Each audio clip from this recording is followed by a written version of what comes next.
What's up, guys? I'm down here at my home bar and I've got our two beers. We're gonna try these finally. They've been sitting for a few weeks in my kegerator up in the garage, and I finally down here to do a on video tasting. So I've tried them already. It's not, I'm not doing like a triangle sort of test. I mean, to be honest, the difference between them was really clear. Triangle test, I would have passed it every single time.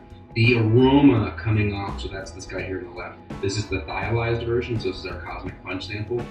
The aroma off this one is just so much different. And so it didn't really completely change the profile of the beer, but the Thiolized version with all of those extras with thiol, sulfur-based compounds, all of those things in here gives the beer such an interesting, danky kind of character.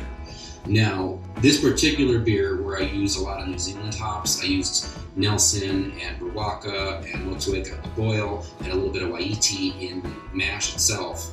It's a little bit more of a white wine, tropical, lighter kind of character. So to be honest, I don't know if I would choose this again in the future, just because the flavor of these hops is so delicate.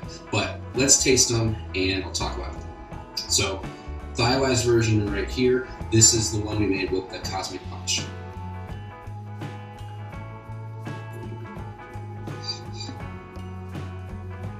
So, bitterness is a little bit higher than I prefer for hazies, but it's nice and firm. It's not over the top.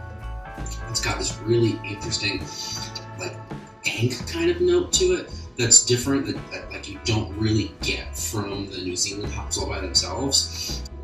Super interesting. It's strong. The aroma, I think I noticed most right off the bat. It has just this. It's stronger. It's amped up. It's got like that dank. Some of the notes you might think of like from Mosaic or Columbus or some of the Pacific Northwest hops that some of the more newer guys you see don't hazy IPAs, but it's up compared to. So let's try our. This is the British 5. This is the non-thiolized. So same yeast. The finishing gravity in these was exactly the same. The appearance is pretty much the same. I didn't notice any big color differences. I didn't notice any, head retention, I guess, is a little bit. I mean, that's probably just like in the glass, guys. I don't really think there's any difference between these two in terms of overall appearance. But, okay, so on the nose, I'm getting more of the hop profile. It's a little bit cleaner. It's a little bit more like a traditional hazy IPA, right? That's sort of that juicy British ale yeast ester were all kind of associated with that beer already.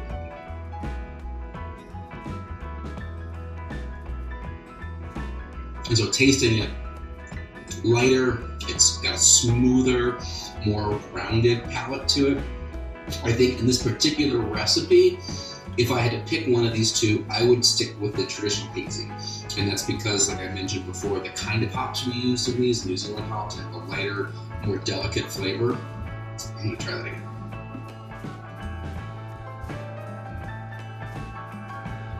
It's really good. I mean, both of them are really, really good. I love the play of all of our different adjuncts. We had some malted oats in there. We had the flaked oats and flaked wheat, and some Golden Promise. Golden Promise just is such a good base malt for hazy IPAs. It gives you some body and a little complexity and a little sweetness without overtaking anything. So, in terms of the malt bill, love this malt bill. It's soft. It's got some grain notes to it. It's not overly sweet. It's not overly bitter. It's right where I want it. And the body is very nice. And our British 5 standard hazy, I just think on this particular recipe, it's smoother. It's more well-rounded. It's more balanced to the actual profile of this beer. So I think I would definitely pick this one again. That being said, this guy, super interesting. I want to try something like all Citra, or use Citra Mosaic, or like I mentioned before, some of the Pacific Northwest style hops, American hops that you associate more with that kind of danky, funky kind of character. You get a little bit out of newer hops. Strata, I think would go really well with this. Simcoe, Amarillo, hops like that. But I mean, not to say don't try that. Try it yourself for sure. Or I think Ruaka, if I were to do the Cosmic Punch, in a straight Morocco beer, that would be fantastic. That would taste so good. Morocco is one of my favorite New Zealand hops. It's a lower alpha, it's closer to 6%, but it has this really awesome flavor profile. So I'm super happy with how both of these came out, and it's been a lot of fun to have both these beers on tap and trying both of them side by side. And I'm sorry it took so long to get this video out, but I'm gonna finish editing in a couple days and we'll post everything so you guys can see the whole journey of getting this beer into the glass. This is the wrap up on my grandfather video.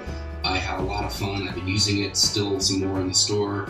It's an awesome unit. Super happy to have it. Thank you again to BSG Brew Supply Group for being a sponsor in a way by providing the unit for us and allowing us to experiment and play with it. Cheers, guys. I hope you are inspired by this to make your next hazy. Maybe trying something different than the malt. We're trying a new yeast, but I'm gonna go finish these two guys off camera. Hope you all have a great week.